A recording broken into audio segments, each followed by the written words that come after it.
Nasa Q-Mart kayo. Ito kayo bibili.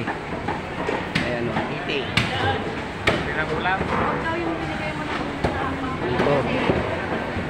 Ayan. Pag nasa Q-Mart kayo, dito kayo bibili ng kambing. Josephine pala. Ito, pang ato, may laman-laman to ah. Ito na yung laman oh. Ayan. Ayan lang oh, lapit oh. Pagpasok nyo yan. So, hanapin nyo. Dito kayo bumili ng kambing. Oh. Q-Mart. Ayan oh, pangkaldereta oh. Yan. Oo, binablog natin yung pwesto nyo. Dito kayo bibili ng kambing pagdating sa Q-Mart. Sigurado. O yan, fresh yan o. Fresh yan, kakatay lang yan. Ano, laman loob. Laman goat, 520. Ayan o, may presyo na o. Pero pa kayong discount pag ano. Depende yan. May discount pa o.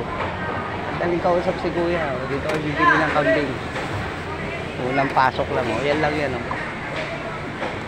Ayan, dito tayo sa Q-Mart. Bili tayo ng kambing. Gagawin natin papaitan. Ayan. Buti pa ang kambing may puso.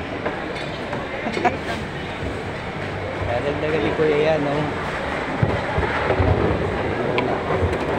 Puso. Tapos tuwalya. Tuwalya na rin. Ayan, may baga ba yan? Atay, meron ng atay. Ay, atay tuloy. Yan, tuwalya.